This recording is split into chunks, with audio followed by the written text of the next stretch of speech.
Good afternoon, Colin here with Techout, and today we're going to be unboxing the OnePlus Open. I finally picked one up. I ordered this over a week ago, and with the holiday season coming up, it took a while to get here. Not because of OnePlus, they actually shipped it the next day, but the postal service had some delays, so it took a while to get here. But we're going to go ahead and crack this open. I'm going to just cut the seal here on the bottom.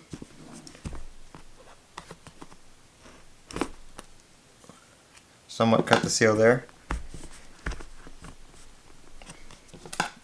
I'm very excited about this. This is my first foldable that is not a Samsung. I've had the Fold 3, Fold 4, Fold 5. I sold my Fold 5 just over a month ago, and I picked up the Z Flip 5 right here. So I've been using this. So we're going to be comparing it to this just in a foldable kind of screen sense, but I don't have my Fold 5 to compare it to, but I do have the experience of using those devices from Samsung. So we're going to go ahead and pop this up. Of course, it is the OnePlus Hasselblad collaboration for the camera. We'll just go ahead and take a look at some specs here. It is the Voyager Black version with the 16 gigs of RAM, 512 storage. That is all it comes in. The color you can get green or black, but the storage and the RAM are just the one configuration. So very, very nice packaging here right off the bat. As you can see here, the box, when you lift it up, it kind of slides out right here and lifts up and presents you with the phone. Not something you get with Samsung's packaging. Samsung, you just get the standard box and the phone. We're going to take this, we're going to put it off to the side real quick. As you can see, nice little insert here to protect the phone in shipping. And that comes out. And again, I'm going to be comparing this a lot to Samsung because that is what I know for foldables. So right here we have the power adapter. It is USB-A to USB-C. The cable is in this box right here. And that's all that's in the box for that. So we'll go ahead and close that up and bring this over here. So very excited that it does come with the charger, not only just because it comes with the charger when most phones don't anymore, but because this is a fast charger up to 65 watts of their Super VOOC charging, which is very nice because the Z Fold 5, I believe, is 25 watts is their fastest charging for that. So with a foldable, and you still get that fast charging, which is really, really nice to see. Another plus is they do give you a case. And this case kind of feels like, it's not like a plastic. It's got a texture to it. I believe the case is itself plastic though, but like I said, nice little texture to it. Big camera cutout right there. And then here is the front piece of the case.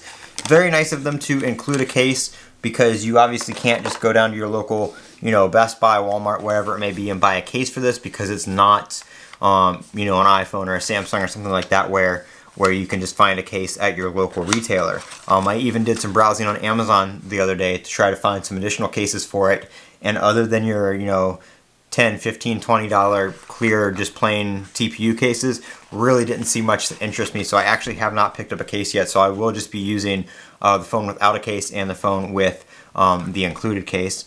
Here is your USB-A to USB-C cable right there. I believe you still do need to use the OnePlus cable if you want to use the 65 watt charging on the brick. If you use like a different cable with it, usually it does not go into the Super VOOC charging. And then right here we do have paperwork, your OnePlus Red Cable Club card right there, which I don't think is anything special. It's just a QR code for the Red Cable Club. And there are some stickers in there as well. And then down, I see it sticking out right here. Down here is a USB transfer, USB-C to USB-A adapter right there. I don't see a SIM eject tool. Maybe this phone is eSIM only. I don't really know. I did not look at that. I am using eSIM though, so it does not matter to me. But we'll take a look at the phone itself here and see what we're working with. So standard just OnePlus wrapping on there. We're going to go ahead and unwrap this real quick. There we go. And this phone does have a pre-installed plastic screen protector on this side. It's not one that you need to remove. It is one that you can use on there. We'll go ahead and take this little sticker off. I'm just going to stick that on the box for future reference. Very, very nice feeling. I will say the bezels are slightly larger right off the bat than the Fold 5, but they're not as bad as the Google Pixel Fold, which I've not seen the Pixel Fold in person, but the bezels on that thing are huge. So I like the way the hinge feels on that overall close. Now this phone is not a glass back on the black version. The green version is a glass back, but this one is kind of like a faux leather back. So that's actually kind of nice. You don't have to worry about the back cracking or getting scratched up or anything like that. So, you know, using a case really only protects the front. And right off the bat, I like the edges on this phone. I like how it feels in the hand. I like how it feels with the phone closed. The outer screen appears to be very, very nice. It is titanium on the outside right here, so very, very well built. Go ahead and do the first unfold. And I like how smooth that is opening it. It kind of opens and then right about there, it starts to kind of just snap into place. So that is very, very nice. Obviously, we also have a built-in pre-installed screen protector on the inside, which they do instruct you not to remove.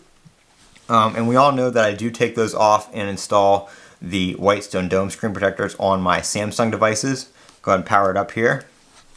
I do have the Whitestone Dome glass UTG screen protector on the inner screen of my Z Flip 5 here.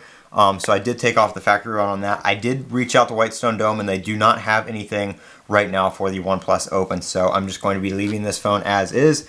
It's just going to be staying stock, and that's where we're going to be leaving that. So I'm not going to be doing any kind of modifications or anything like that on this. And like I said, do not remove the exclusive screen protector. Don't press on the screen crease, so don't be jabbing it. I do not see. Okay, no, there is a SIM slot. So if you're wondering, there is a SIM slot on the bottom right there. I did not see a SIM tool. Maybe I missed it, but I didn't see one in there. So we're just going to we're going to ignore that for now. Let me enter my Wi-Fi.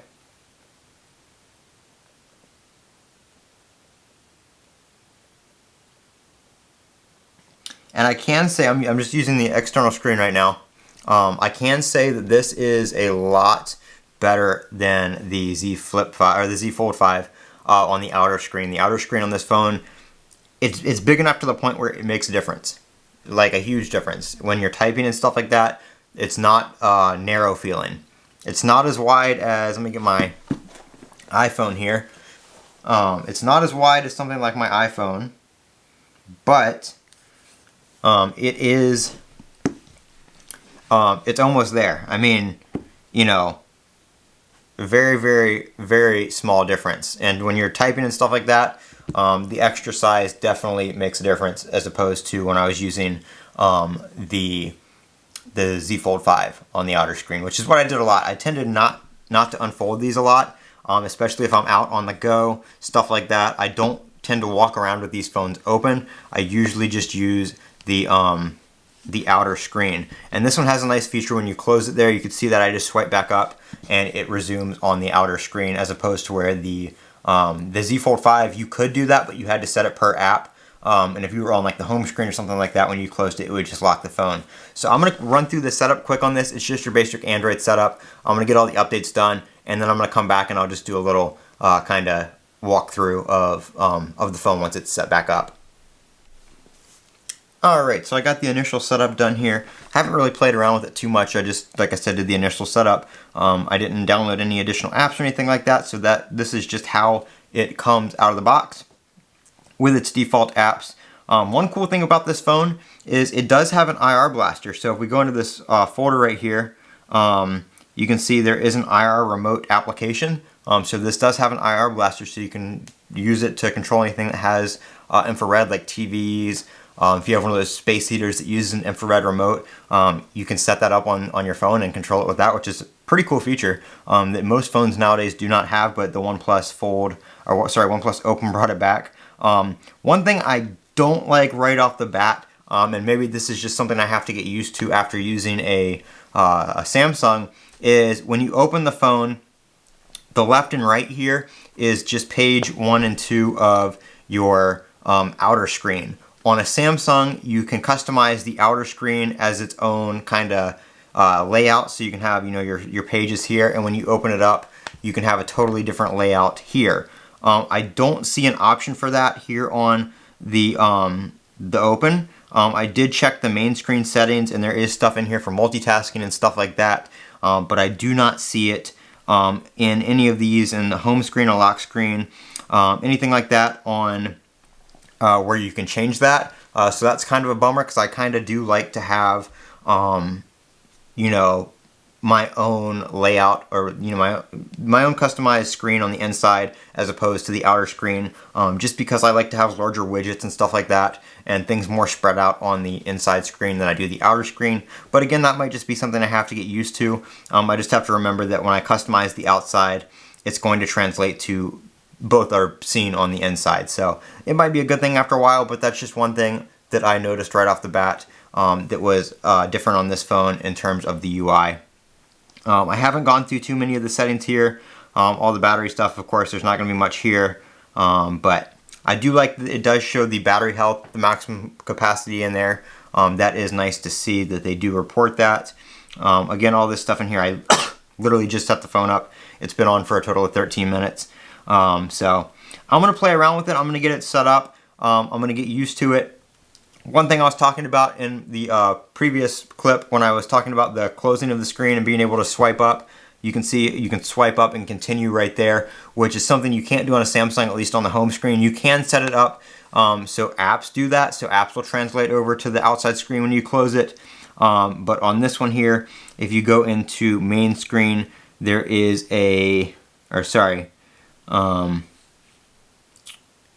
where was it?